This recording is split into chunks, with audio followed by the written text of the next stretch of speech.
नाज़रीन हमें ज्वाइन किया है जनाब डॉक्टर इकरामुल हक माहिर मेशत हैं, मुसन्निफ़ हैं, बहुत से हवाले इनके। बहुत शुक्रिया डॉक्टर साहब, आपने हमें वक्त दिया। डॉक्टर साहब मैं I would like to in particular refer to your article, ये जो आपने लिखा है इसका गर्दिशी कर्ज़े पे, इसमें दो तीन ऐसी बातें हैं। एक तो ज़ाहिर है बड़ा उसमें वो बड़ा बड़ा हार्ट रेनिंग जो स्टेट है, जो स्टेट ऑफ अफेयर्स है यहाँ पे लोगों की।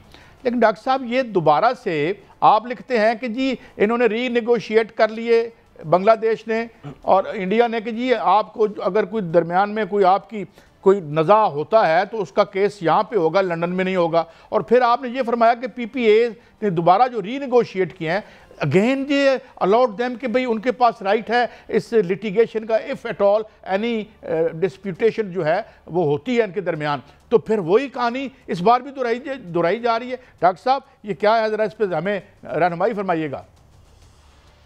जी बहुत शुक्रिया कायस साहब। देखिए ये बहुत अफसोस की बात है कि बाकी ममालिक ने भी ये जब वर्ल्ड बैंक का टेम्पलेट बना तो वहाँ पे जो आर्बिट्रेशन का मामला था वो लंदन में रखा गया। अब उन मुल्कों ने तो कहा कि देखिए जी अब काफ़ी हो गया, आप इसको आप हमारी कोर्ट्स की तरफ रिवर्ट करें और फिर उसके बाद देखा जाएगा, जब उसका कोई फैसला आ जाए तो फिर आपने जहाँ भी जाना हो आप चले जाएं, मगर उसकी पहली एडजुडिकेशन तो उस मुल्क में होने दें। अब हमारे ऊपर कितना बड़ा ये एक जुल्म है कि हमने एक तो इनको बहुत सा, आपको पता है, बगैर तस्दीक के पैसा दिया, कोई थर्ड पार्टी ऑडिट नहीं हुआ, कैसी-कैसी फिगर फजींग इन लोगों ने की है और लोगों पे जुल्म किया। और हमने कितनी कैपेसिटी पेमेंट्स की, इनके पूरी हमारी इंडस्ट्री तबाह हुई, डोमेस्टिक जो लोगों की ज़िंदगियाँ बर्बाद हुईं। और अब हम फिर वही चीज़ कर रहे हैं जो पहले से मौजूद थी। तो पता नहीं, समझ नहीं आती कि जो हमारे लोग हैं, एक तो पहले इनको कॉन्ट्रैक्ट ही लिखने आते, फिर जब ये लिख लेते हैं और उनके बहुत तलख़ तजर्बात हो जाते हैं, फिर उसके बाद अंदर करेक्शन की गुंजाइश आती है तो वो भी नहीं करते हैं। तो बड़ा ये शोर था कि अब के उनके साथ बड़ा अच्छी डील हो गई है, कोई अच्छी डील नहीं हुई है।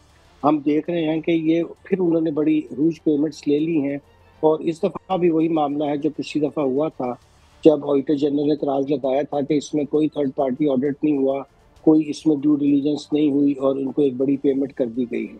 अच्छा डॉक्टर साहब, मैं अगर बात आपकी सही समझाऊं तो ये कितनी बड़ी ह्यूज पेमेंट्स हुई और कोई ऑडिट नहीं हुआ। सेकेंडली ये जो अब कर्जा लिया है 12.23 ट्रिलियन यानी 1200-1300 अरब रुपया, और ये डॉक्टर साहब हम पहले भी दे रहे थे और अब आपने लिखा है कि अब हमें 3 रुपये 23 पैसे पर यूनिट हर आदमी पर इसका बोझ डाला जाएगा। पहले भी ये इन्होंने ये हल तलाश किया था और सर्कुलर डेट डबल हो गया। तो अब खैर से इसके नतीजे में जेब हमारी कटने के बाद अब 3.4.6 ट्रिलियन का हो जाएगा सर्कुलर डेट। डॉक्टर साहब कि बिल्कुल वो तो रुकने वाला नहीं। अब आपने पढ़ा होगा कि इस मुआहदे के बाद भी और इतने बड़े कंसोर्शियम से कर्जा लेने के बाद भी मामला वही का वही है कि उन्होंने कहा है कि जी रिस्क स्टिल एग्जिस्ट। अब समझ नहीं आती कि ये लोग किस तरह के काम करते हैं। इन्होंने अगर ये काम करना है गर्दिशी कर्जा, तो उसके जो अंडरलाइंग कॉजेज़ हैं उनको आप ख़त्म करें, ना कि सिम्पटम्स का इलाज करते रहे। ये तो ऐसा ही है कि बस आपको बुखार नज़र आया तो कहा कि ये एस्पिरिन खा लो और ये ना सोचा कि भाई असल बुखार की वजह क्या थी। तो अरसे से यही हो रहा है कि जो असल में वहाँ पे खराबियाँ हैं, जो बड़े-बड़े लॉसेस हैं, जो बहुत ज़्यादा उसमें इनएफिशिएंसी है, ये ज़्यादा गवर्नेंस का मसला कई दफ़ा लिख चुके हैं, फैक्ट्स एंड फिगर से साबित कर चुके हैं। मैं सर इसी पे आऊँगा, इसी से आपकी जो है वो रहनुमाई चाहूँगा डॉक्टर साहब कि इस वक्त हमारी जो बिजली की सलाहियत है, पैदावारी सलाहियत, वो 46,000 मेगावाट है और तलब जो है वो 30,000 मेगावाट है। तरसील मेरे पास जो फिगर आ रहे हैं वो 25,000 मेगावाट सिर्फ हम कर सकते हैं। 20,000 मेगावाट बिजली जो कि हम ना इस्तेमाल करते हैं, ना पैदा होती है, क्या इसकी कैपेसिटी पेमेंट 1225 अरब रुपए के कर्जे के बाद खत्म हो जाएगी? जी बिल्कुल नहीं खत्म होगी, बल्कि देखिए हमने लिखा कि अब आप अगर चलिए एक्सपोर्ट तो अभी तो कर सकते हैं, इलेक्ट्रिसिटी कर रहे हैं बहुत से मालिक, वो भी आपको पता नहीं चलता। आप देखिए सरप्लस होने के बावजूद अगर हम अपनी डिमांड को बढ़ाते, इंडस्ट्रियलाइजेशन बढ़ती, वो तो टैक्सों की मार में आप देखिए पहली इंडस्ट्रीज भी बंद हो रही हैं। कैसे विशियस सर्कल में हम मियाँ साहब फंस के रह गए हैं कि एक तरफ हमारे पास बहुत ज़्यादा कैपेसिटी है और ना हम प्रोड्यूस कर रहे हैं, और उसको फिर आगे जैसे आपने फरमाया तरसील की तो हमारे पास बिल्कुल कैपेसिटी नहीं है, उसके हम कहाँ उसको लेकर जाएँ। अब आप हैरान होंगे कि एक मज़मून में हमने अर्ज़ किया कि पहले लाहौर से खानेवाल तक बिजली की ट्रेन चलती थी, अब वो आपके पास सरप्लस है तो वही चला लें। कम से कम हमें जो है ये पेट्रोलियम के अंदर डीजल जो है खाम खा इतना महंगा, पहले इंपोर्ट करते हैं फिर उससे पोल्यूशन फैलाते हैं, तो पता चला कि वो तो तारे ही उन्होंने बेच खाई हैं। अब ये देखिए रेलवे का हाल कि ये लाहौर से खाने वाले एक ज़माने में इलेक्ट्रिक ट्रेन का आगाज़ हुआ था और आज हम उससे भी हाथ धो बैठे हैं। जब हमारे पास एक्सेस इलेक्ट्रिसिटी है तो आप उसको यूटिलाइज़ कर लें, मगर वो भी नहीं हमें करनी आ रही है, तो ये तो बहुत अफ़सोस का मुकाम है। अच्छा डॉक्टर साहब, ये जो सर देखिए एक और मैं और रहनुमाई चाहूंगा सर कि हमारी जो कहा गया हुकूमत की जानिब से कि लाइन लॉसेस कम होंगे, जो 500 अरब रुपए की बिजली चोरी होती थी वो खत्म होगी और लाइन लॉसेस के 500 550 अरब रुपए कम होकर 300 अरब तक आ जाएंगे और उसको खत्म कर दिया जाएगा। क्या ऐसा होता हुआ मुमकिन आपको नजर आ रहा है? दूसरा ये कहा गया है कि जो चाइनीज IPPs हैं उनको लेट पेमेंट नहीं दी जाएगी, क्या वो इस पर मानेंगे? और तीसरा ये है कि 6 साल में ये जो सरचार्ज है ये सार्फिन पे करेंगे, 6 साल के बाद क्या हम ये समझें कि ये सरचार्ज भी खत्म हो जाएगा और बिजली का टैरिफ जो है वो भी जो है वो 17 रुपए कैपेसिटी पेमेंट के उसमें से निकल जाएंगे?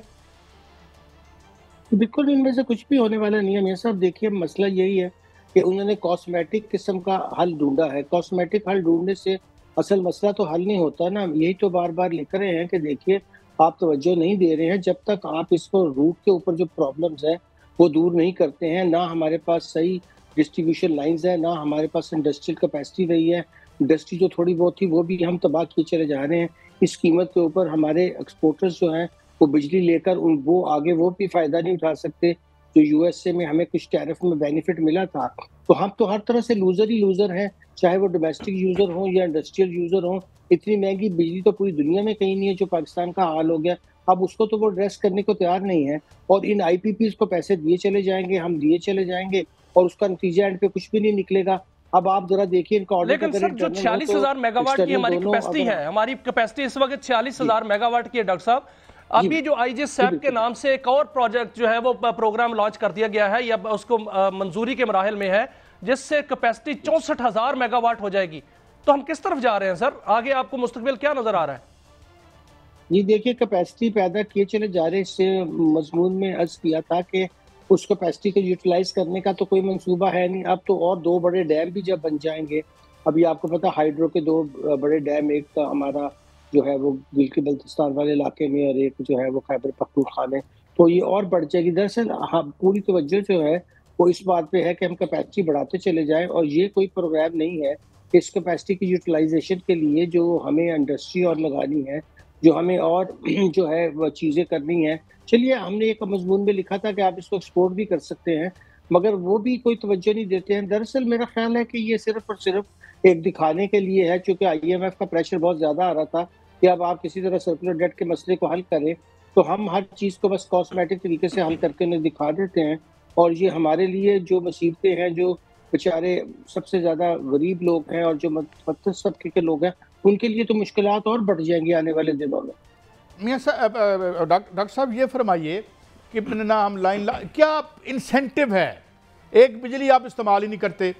मैं रोज़ाना अपने घर में 46,000 की कैपेसिटी होने के बजाय के बावजूद मैं रोज़ लोड शेडिंग जो है, मैं एक जगह भी रिकॉर्डिंग में था तो वहाँ हमने वो जो होता है UPS उसमें रिकॉर्डिंग की।